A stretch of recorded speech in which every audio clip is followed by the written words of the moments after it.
കാലഘട്ടത്തിൽ ഉമ്മയുടെ പാത്രത്തിൽ നിന്ന് ഉമ്മയോടൊത്തിരുന്ന് ഭക്ഷണം കഴിക്കുന്ന ഒരു സ്വഭാവം സഹാബികൾക്കുണ്ടായിരുന്നു. അലി ഇബ്നു ഹുസൈൻ റളിയല്ലാഹു അൻഹുവിനെ കുറിച്ച് വലിയ പരാതി, അദ്ദേഹം ഉമ്മയോടൊത്ത് ഉമ്മയുടെ പാത്രത്തിൽ നിന്ന് ഭക്ഷണം കഴിക്കൂല. വലിയ പരാതി, അതൊരു വലിയ കംപ്ലൈന്റ് ആണെന്ന് കണ്ടത്. നമ്മളൊക്കെ ആ പാത്രം എടുത്ത് ഉമ്മയുടെ തലക്കടിക്കുന്നു, അതൊന്നും നമുക്കൊന്നും വലിയ കംപ്ലൈന്റ് അല്ല. കൂട്ടുകാർ പറയും, കൊല്ലാത്തന്തറ ആ കിളവിയെ അടിച്ചിട്ട് വന്നു, ഞാനാണ് നീ കുത്തി കയറ്റെന്ന് പറയും. ഇതാണ് നമ്മുടെ അവസ്ഥ. പക്ഷേ അന്ന് അങ്ങനെയാണ്. നമ്മൾ ആരെങ്കിലും ഉമ്മയുടെ പാത്രത്തിൽ നിന്ന് ഉമ്മ കഴിക്കുന്നതോടൊപ്പം തന്നെ ഉമ്മയുടെ പാത്രത്തിൽ നിന്ന് ഭക്ഷണം കഴിച്ചിട്ടുണ്ടോ? ഈ അടുത്ത സമയത്താണ്. പണ്ട് ചെറുതിലെ മോനെ അമ്പിളിയമ്മാവനെ നോക്കടാന്ന് ഉമ്മ പറയും. നമ്മൾ മുകളിലോട്ട് നോക്കുമ്പോൾ നാക്കുമ്പോൾ തന്നെ ഉമ്മ ഭക്ഷണം തരും, കുറച്ച് ഭക്ഷണം ഉമ്മയും കഴിക്കും. അങ്ങനെ ഒരുമിച്ച് കഴിച്ചതല്ല. ഇപ്പൊ ഈ അടുത്ത സമയത്ത് ആരെങ്കിലും ഉമ്മയോടൊത്തിരുന്ന് ഉമ്മയുടെ പാത്രത്തിൽ നിന്ന് ഒരുമിച്ച് ഭക്ഷണം കഴിച്ചിട്ടുണ്ടോ? ഈ കഴിഞ്ഞ ഒരു 4-5 മാസത്തിനകത്ത് ആരെങ്കിലും ഉണ്ടെങ്കിൽ ഒന്ന് കൈവയ്ക്കുക നോക്കട്ടെ. അത്രയും വലിയ സ്വാലിഹ്യങ്ങളുണ്ടോന്ന്. ആരുമില്ല. ഒരാളുണ്ട്, അൽഹംദുലില്ലാ, അല്ലാഹു ഖബൂൽ ചെയ്യട്ടെ. ആ ഒരാളെ കാണാൻ നിങ്ങൾക്ക് എത്ര താല്പര്യമാണെങ്കിൽ ആ ഒരാൾ 2-3 പേരുണ്ട്, അൽഹംദുലില്ലാ, അല്ലാഹു തആല വിജയിപ്പിക്കട്ടെ. അൽഹംദുലില്ലാ, അൽഹംദുലില്ലാ, അല്ലാഹു സ്വർഗ്ഗം കൊടുക്കട്ടെ. അദ്ദേഹം അതേക്കുറിച്ച് ഒരുപാട് വാചാലനായി എന്നോട് സംസാരിച്ച സഹോദരനാണ്. അല്ലാഹു ഉമ്മാക്കും ഉപ്പാക്കും സ്വർഗ്ഗം കൊടുക്കട്ടെ. അങ്ങനെയാണെങ്കിൽ ഞാൻ ചോദിക്കുകയാണ്, ഭാര്യയോടൊത്തിരുന്ന് ഭക്ഷണം കഴിച്ച ഒരു കൈ പൊക്കാൻ പറഞ്ഞാൽ കൈയും പൊക്കും, ചിലപ്പോൾ കാലും പൊക്കും ഇവിടെ. കാരണം എന്താണെന്നറിയോ? അത് സംഭവം, അത് കളി വേറെയാ, അത് വേറെ. ഭാര്യയോടൊത്തില്ല നമ്മൾ ഭക്ഷണം കഴിച്ചിട്ടുള്ളൂ. എന്തുമായിരുന്നു കല്യാണം കഴിഞ്ഞ വാടേ, അല്ലാ എന്തൊക്കെ ഗമയായിരുന്നു. ഭർത്താവിന്റെ പവറൊക്കെ കാണണം. വലിയ ഇംഗ്ലീഷിൽ സംസാരിക്കുള്ളൂ അല്ലേ, ഇങ്ങനെ ഒരുമിച്ച് ഭക്ഷണം കഴിക്കുള്ളൂ, ഒരുമിച്ച് കുളിക്കുള്ളൂ, ഒരുമിച്ച് പല്ല് തേക്കുള്ളൂ, ഒരുമിച്ച് യാത്ര ചെയ്യുള്ളൂ, ഇതൊക്കെയായിരുന്നു. പക്ഷെ ഇപ്പോ ഭാര്യയെ കണ്ടിട്ട് തന്നെ കുറെ ആളായെന്നാണ്. കാണലുണ്ടോ? ഒരു റൂമിൽ തന്നെയാണോ? അല്ലാഹു അഅലം. ഓർമ്മ പോലും ഉണ്ടാവില്ല. അങ്ങനെ പോണു ഉസ്താദേ, കുഴപ്പമില്ല. ഒരു നിരാശ. കല്യാണം കഴിഞ്ഞ സമയത്ത് എങ്ങനെയുണ്ട്? അൽഹംദുലില്ലാ, മാഷാ അല്ലാഹ്, ഓ പടച്ചോനെ സുന്ദരിക്കുട്ടെ. ഇപ്പൊ ചോദിച്ചാലോ? അങ്ങനെ പോണു, ഒരു പരിപാടി, ഇൻഷാ അല്ലാഹ് എല്ലാം ശരിയാവും. എന്ന് ശരിയാവാ? മരിക്കുമ്പോ ശരിയാവും. എന്തുകൊണ്ടെന്നറിയോ? നമുക്ക് നമ്മുടെ മനസ്സിലത് പിടിച്ചേർത്ത. ഇതിവിടെ സൈക്കോളജിക്കലിന്റെ ക്ലാസ് ഒക്കെ നല്ലതാണ്. ഇടയ്ക്കിടയ്ക്ക് ബഷീറഡാത്തിനെ പോലെയുള്ള ഇവിടെയൊക്കെ ക്ലാസ് വെക്കുന്നുണ്ട്. അതൊക്കെ നല്ലതാ. കുടുംബജീവിതം ഭദ്രമാക്കാനും നമ്മുടെ മനസ്സിനൊരു സന്തോഷം കിട്ടാനൊക്കെ നല്ലതാണ്.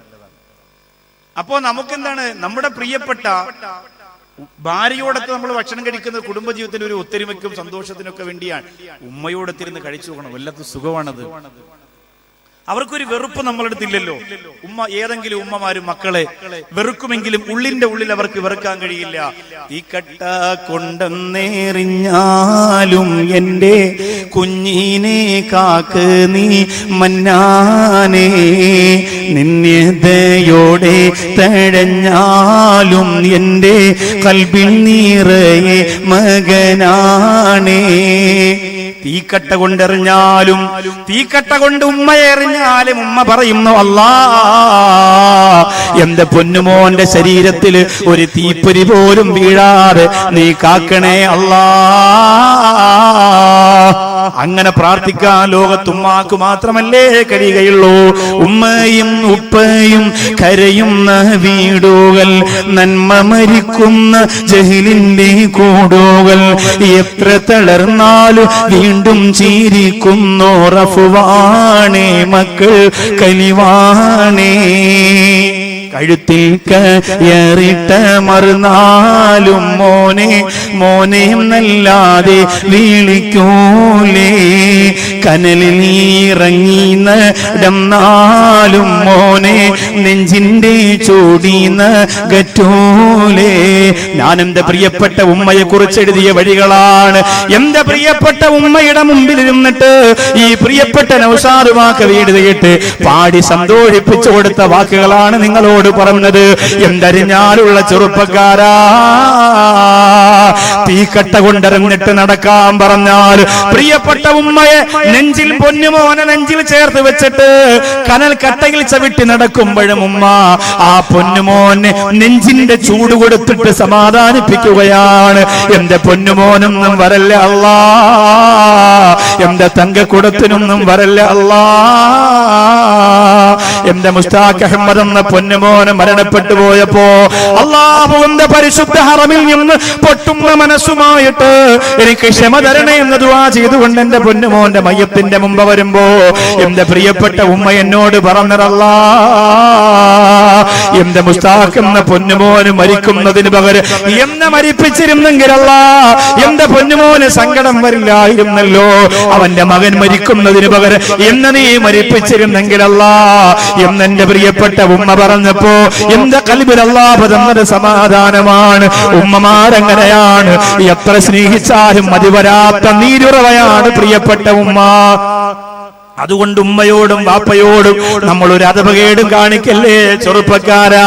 വലാ തഖുല്ലഹുമാ ഉഫിൻ, ഛേ എന്ന ഒരു വാക്കുപോലും നിങ്ങളുടെ മാതാപിതാക്കൾക്കെതിരെ നിങ്ങൾ പറയല്ലേ എന്ന് ഖുർആൻ പറഞ്ഞത് എത്ര കണിശമായ ശബ്ദത്തിലെന്നറിയോ? നമ്മുടെ സ്വർഗമടഞ്ഞു പോകുന്ന, നമ്മുടെ നന്മകൾ കത്തിക്കരിഞ്ഞു പോകുന്ന, നമ്മുടെ പുണ്യങ്ങളില്ലാതായി പോകുന്ന, നമ്മുടെ എല്ലാ സ്വർഗത്തിന്റെ അന്തരീക്ഷങ്ങൾ അല്ലാഹു റബ്ബുൽ ഇസ്സത്ത് മാറ്റിവെക്കുന്ന ഒരു മഹാപാതകമാണത്. അതുകൊണ്ട് അലി ഇബ്നു ഹുസൈൻ റളിയല്ലാഹു അൻഹുവിനോട് ജനങ്ങൾ വന്ന് പരാതി പറയുകയാ, നിങ്ങൾ ഉമ്മയെ സ്നേഹിക്കുന്നയാളാണ്, നിങ്ങൾ വാപ്പയെ സ്നേഹിക്കുന്നയാളാണ്, പക്ഷേ നിങ്ങൾ ഉമ്മയുടെ അടുത്തിരുന്ന് ഉമ്മയോടൊപ്പം ഇരുന്ന് ഭക്ഷണം കഴിക്കുന്നില്ല. അത് എന്തുകൊണ്ടാണെന്ന് ചോദിക്കുമ്പോൾ മഹാനായ അലി ഇബ്നു ഹുസൈൻ റളിയല്ലാഹു അൻഹു പറയുകയാണ്, അഖാഫു അൻ തസ്ബഖ യദയ്യ യദഹാ ഇലാ മാ തസ്ബിഖു ഇലൈഹി ഐനാ. എന്റെ ഉമ്മ എടുക്കാൻ ആഗ്രഹിക്കുന്ന ഒരു ഭക്ഷണം ഉമ്മ എടുക്കുന്നതിന് മുമ്പ് അറിയാതെ ഞാൻ എടുത്തു പോകുമോ എന്ന പേടി കൊണ്ടാ ഒരുമിച്ചൊരു പാത്രത്തിലിരുന്ന് ഭക്ഷണം കഴിക്കുമ്പോ എന്റെ പ്രിയപ്പെട്ട ഉമ്മ എനിക്ക് ആ ഭക്ഷണം എടുക്കണമെന്ന് കരുതിയിട്ട് ഉമ്മ എടുക്കാൻ വേണ്ടി കൈകൊണ്ടുവരുമ്പോ അറിയാതെ എന്റെ ഉമ്മ ആഗ്രഹിച്ചു പോയ ഭക്ഷണം എന്റെ ഉമ്മ എടുക്കുന്നതിന് മുമ്പ് ഞാൻ എടുത്തു പോകുമോ എന്ന പേടിയാ. അതുകൊണ്ടാണ് ഞാൻ ഉമ്മയോടൊപ്പിരുന്ന് ഭക്ഷണം കഴിക്കാത്തതെന്ന് മഹാനായ അലി ഇബ്നു ഹുസൈൻ റളിയല്ലാഹു അൻഹു പറയുകയാണ്. എന്റെ കാഞ്ഞങ്ങാട് വന്നിരിക്കുന്നവരെ, നിങ്ങൾ ഉമ്മയോടൊപ്പിരുന്ന് ഭക്ഷണം കഴിച്ചില്ലെങ്കിൽ ഉമ്മാക്ക് സങ്കടം വരൂല. നിങ്ങൾ ഉമ്മാന്റെ അടുത്ത് വന്ന് ഉമ്മാക്ക് പൈസ കൊടുത്തില്ലെങ്കിൽ ഉമ്മാക്ക് വിഷമം വരൂല. പിന്നെയോ എപ്പോഴാണ് ഉമ്മാക്ക് സങ്കടം വരുന്നതെന്നറിയോ? മാതാപിതാക്കൾക്ക് വേണ്ടത് പരിഗണനയാണ്. അവർക്ക് വേണ്ടത് പരിഗണനയാണ്, പൈസയില്ല. 17 വർഷം കൊണ്ട് ഗൾഫിൽ ഫാമിലിയായി കഴിയുന്ന സഹോദരൻ, ഞാൻ ആ സഹോദരന് ചോദിച്ചു, നാട്ടിൽ പോലില്ലേ? ആ സഹോദരൻ പറഞ്ഞു, ഭാര്യ മക്കളൊക്കെ ഇവിടെ അല്ലേ ഉസ്താദേ, പിന്നെ ഞാൻ നാട്ടിൽ പോകുന്നത് എന്തിനാ? ഞാൻ പറഞ്ഞു, നിങ്ങളുടെ ഉമ്മയോ? ഉമ്മ നാട്ടിലായിരുന്നു, കഴിഞ്ഞ വർഷം മരണപ്പെട്ടു.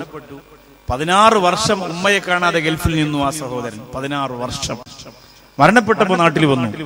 16 വർഷം ഉമ്മയെ കാണാതെ നാട്ടിൽ നിന്നു പ്രിയപ്പെട്ട സഹോദരൻ. 16 വർഷം. നിങ്ങളൊന്ന് ചിന്തിച്ചു നോക്കി. അപ്പൊ ഉമ്മയുടെ മനസ്സിനകത്ത് സങ്കടം ഉണ്ടാവില്ല. അവനവിടെ ഭാര്യയുണ്ട്, മക്കളുണ്ട്, അവന് സങ്കടമൊന്നുമില്ല.